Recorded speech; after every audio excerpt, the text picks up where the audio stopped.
Hello and welcome to Uplifting Impact. So incredibly excited to be here with all of you again today. And I'm excited too because I get to talk to a long lost friend, someone who I've been following for a really long time. We met, we're not even going to say how many years ago, but we're able to reconnect to be able to have this conversation. So it's a real delight to me because she's a rock star. There's really no other way to say it. So Ify Walker is actually here with us today. She is the founder and CEO of Offor. Offor is a national talent brokerage. You can find information at www.offor.co. And what she looks for are board members and CEOs who want to find a way to really bring in high performing teams. So her main focus is debunking some of the mediocre.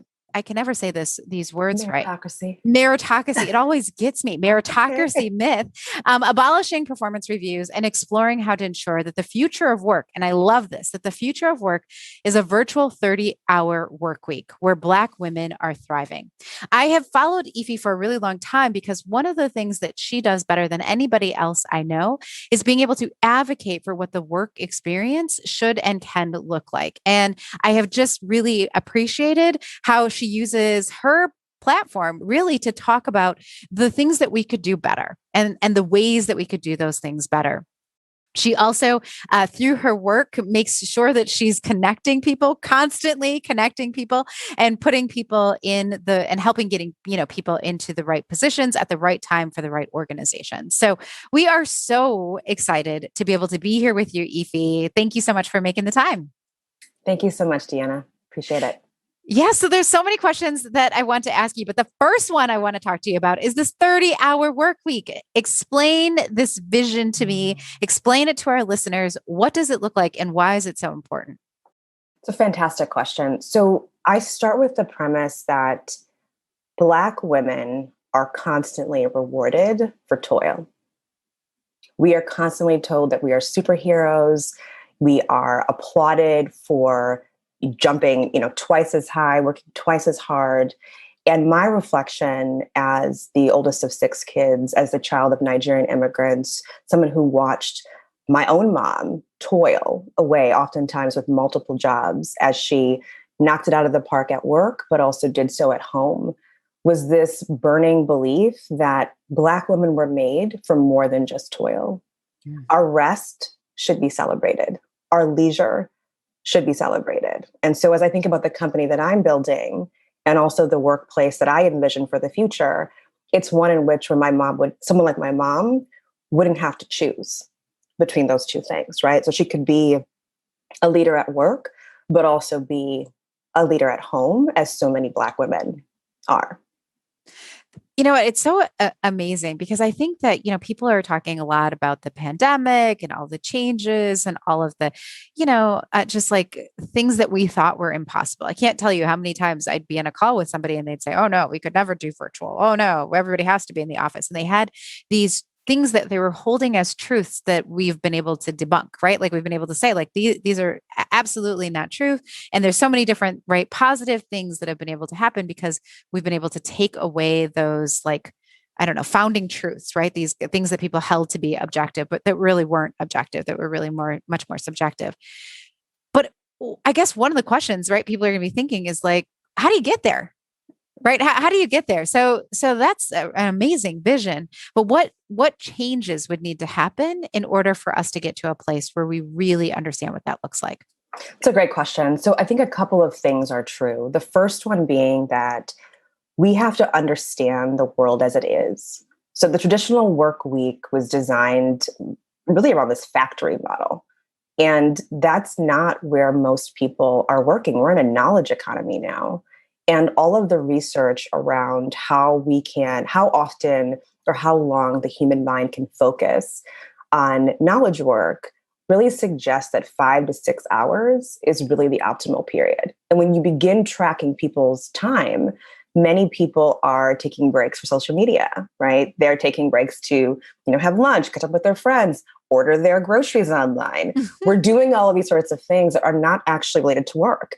And so when you strip all those things away, what you're left with is about 5 to 6 hours of work focused intense work. So we began asking ourselves a set of questions around, why can't we design with that in mind, right? So I'm a parent, I'm a mom, and I think about the rush, the panic I would have pre-pandemic of trying to dash my children off to two different schools, and then the panic at the end of the day of trying to dash off to go and collect them and pick them up. And what if we actually just oriented ourselves and said, I can do 5 to 6 hours of excellent work, excellent, focused, intense work, no distractions, and to have, doing a good day's work be considered good enough, right? And so it's things like that. So it takes a reorientation on how we think about work. The second thing is leveraging technology, right? I mean, we have a lot of tools right now that we've all been forced to use because of the pandemic.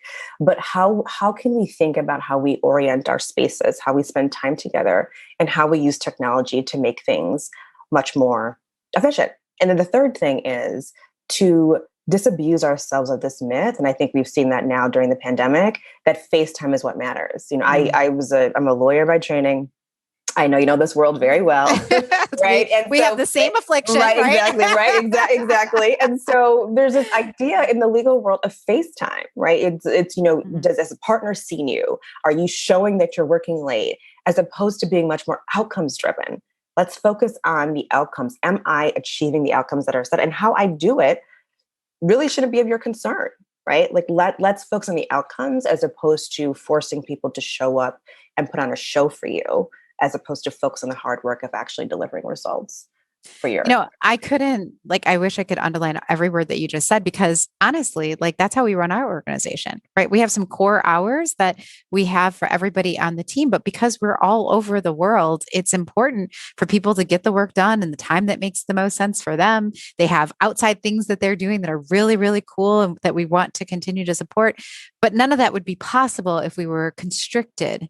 Right. I think people think about it as an asset to hold on to some of these things, but I actually think it's a constriction, right? On the ability for your people to be innovative, to show up fully, to actually complete the work at the level of professionalism that they want to, because they have to take into consideration all these other things and expend their energy on all these other things that take away from their capacity, right? And so that's exactly right. It's exactly right. And we're seeing it even now at our firm.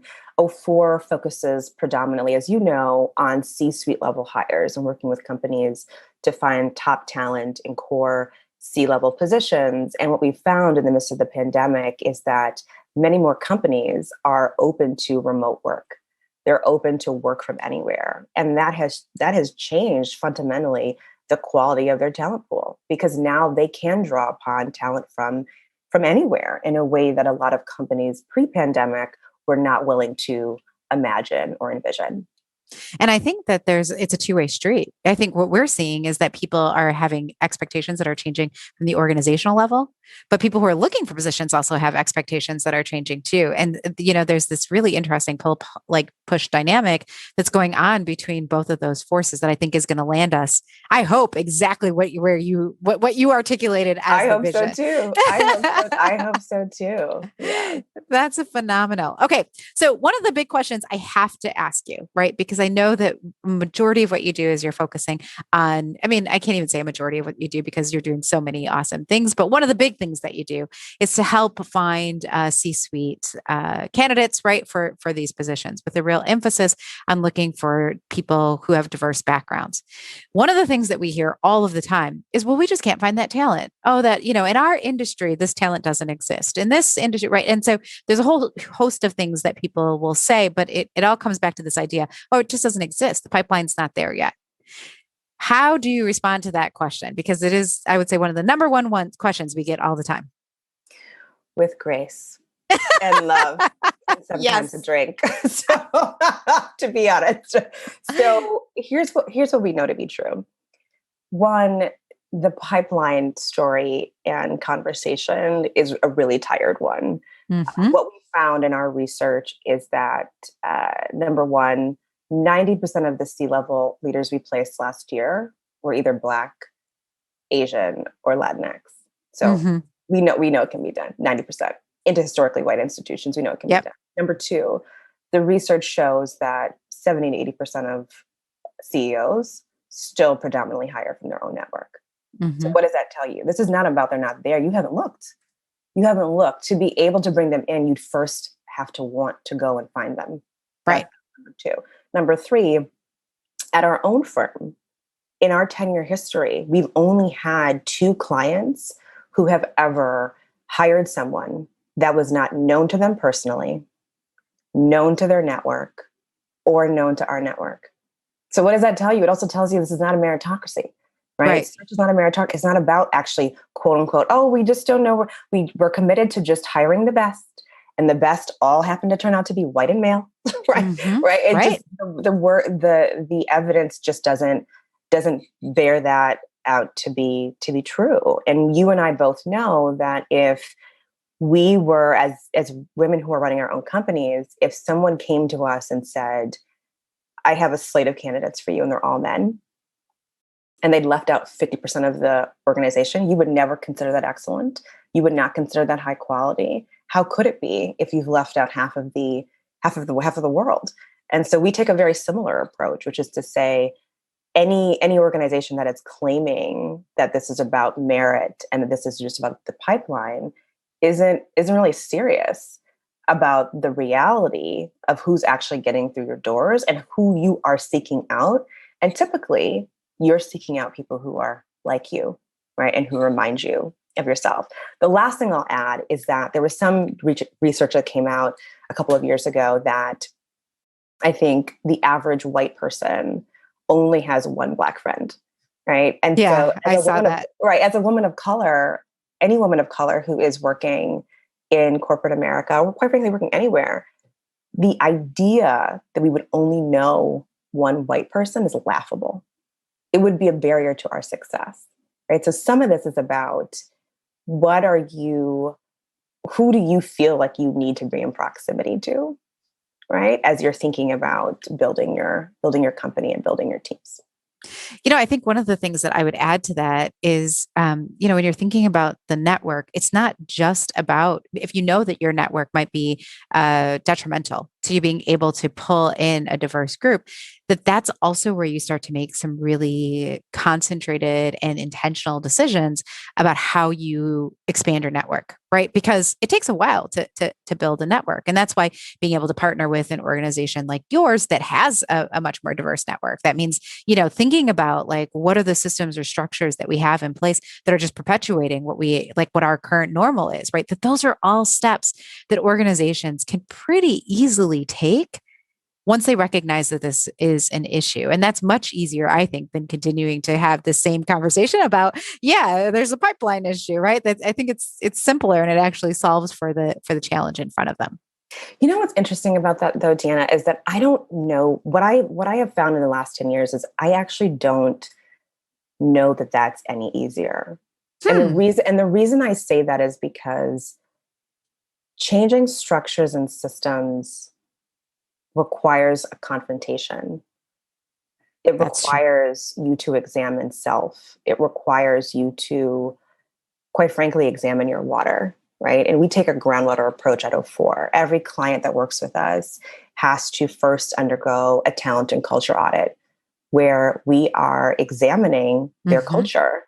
Who thrives here? Who gets stretch assignments? Who gets promotions? Who has access to senior leaders? What are the unspoken rules of success? And then we take that information and we go back to the client, usually the CEO or the board, and we walk them through our findings. And we won't work with you unless you are A, willing to examine your water, and 2, you're willing to publish those findings publicly. Wow. And so it is a confrontation. You have to then say, it's not the people, it's not the fish, they're not the problem. If you and I, if we're taking a groundwater approach, this is not my analogy. If we were looking at a pond and there were certain fish that continued not to make it, I think you and I would both look at the water and say, what's in the water? Right? But when it comes to DEI, the focus is always on the individual. It's always on the fish. They need to get stronger gills. They need to work harder. The fish aren't there. When in actuality, it's your water. You need to examine first what's in your water and then be intentional about making certain changes within that water. And that's the work that we do at Offor in helping organizations do the examination, sit with that information, and then say, Here's what we're going to do about it. We are going to give everyone the buddy treatment, right? Like you are going to give everyone access to the unspoken rules that all your buddies get when they're thinking about joining the firm. You are going to publish that information to make the search process much more democratic.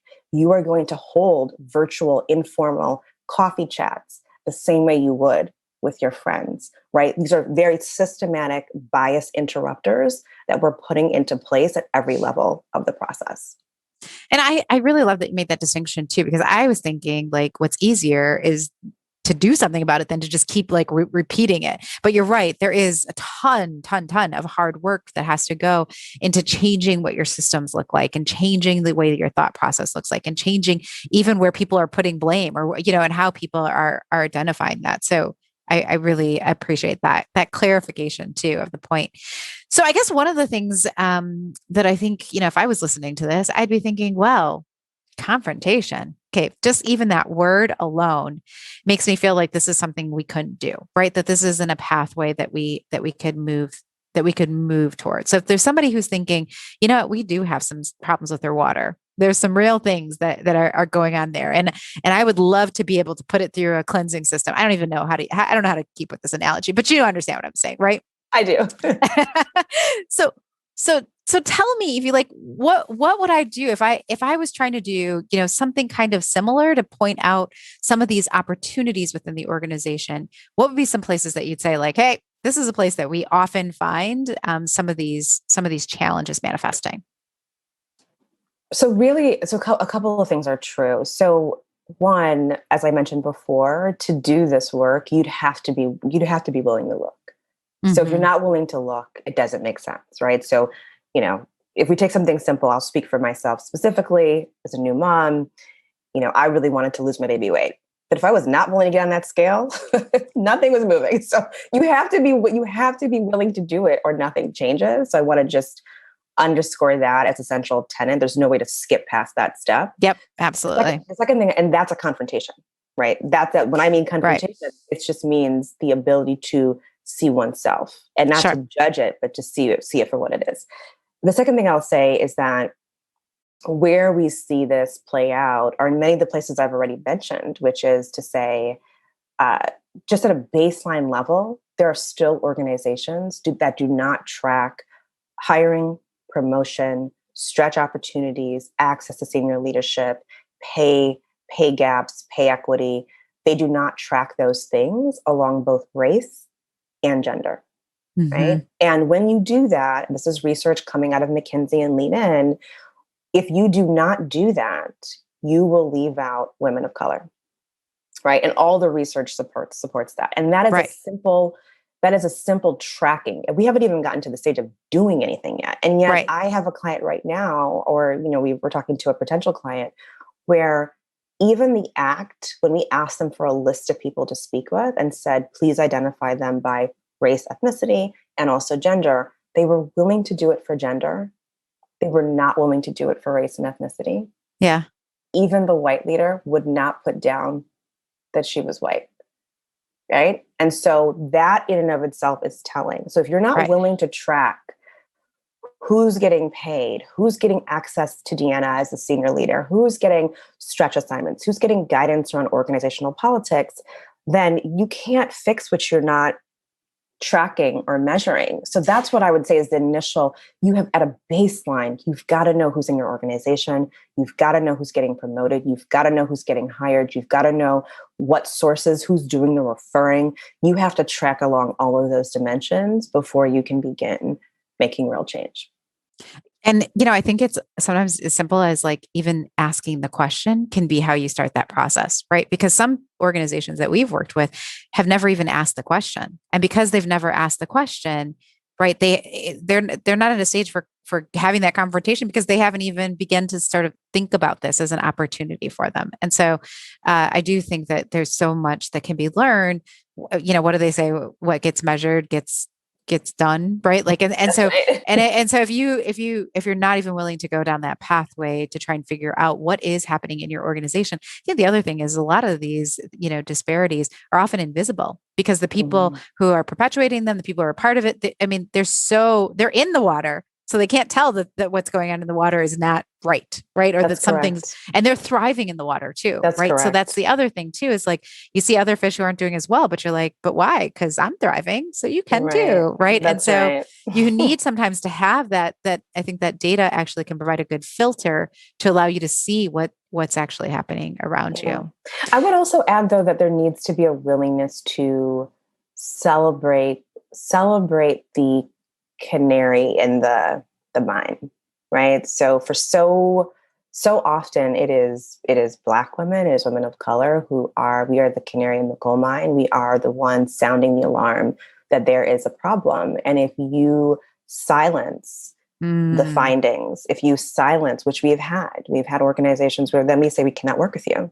right. We had an organization that tried to bury the report, right, and said that it didn't happen. That's true. It was a complete denial. And we said, we're walking away. We have a promise to our network of 10,000 leaders all across the globe at every level of leadership. And one of those promises is that we will say the hard things. We will stand in proxy for them. And if you will not tell me and will not share with me publicly, then I can't possibly bring that to my network. So the other thing I would underscore is that when the leaders of color in your organization are saying this is a problem, you have to start from a place of belief, right? You Yep. have to suspend your disbelief.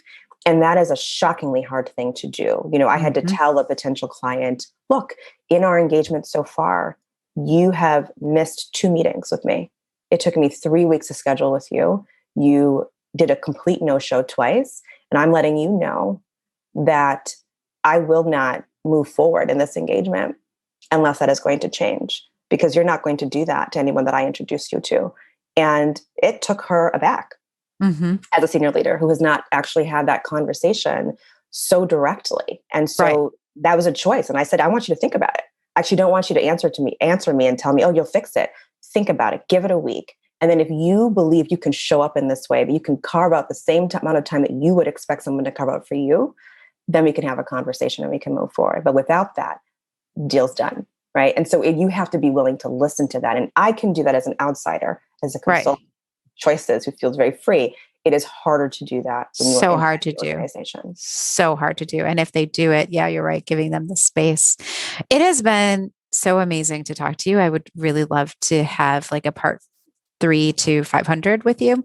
Uh, so we'll so we'll just go ahead and schedule that. And Okay, great. I promise to show up. And but in the meantime, if there are people, and I know there are, who want to connect with you, who want to learn more about your work, who want to be one of those clients who gets to walk alongside you and kind of learn from you, where should they go? Where can we send them? Really, there are two places. So I'm very active on LinkedIn. So you can find me at Ify Walker. That's I, F as in Frank, Y, last name Walker, common spelling. And then to our website at Offor. So that's www.offor, O, F as in Frank, F as in Frank, OR.co. Awesome. Well, we are just so delighted to have learned from you. I took all kinds of notes as you were chatting. I'm sure we'll get lots of really great feedback from this conversation. For those of you who are joining us here on the Uplifting Impact podcast, just want to say thank you, thank you, thank you for being here. This is, the kind of conversation that we know that if we're having them, and we're having them frequently, and we're thinking about the questions that were raised, we can help to move our organizations forward to be much more equitable. We can move our organizations past some of these excuses that we have and into some of these confrontations so that we can actually all be better. So really grateful to have had this conversation. Share all this wisdom so that other people can also hear what we've learned today. And also we'd love to have you come back. So we'll hope to see you on our very next episode. We here at Uplifting Impact believe that this work is the work. It is how we move forward in the world and how we all become stronger. So thank you very much. We'll see you on the next episode. Bye. Thanks so much.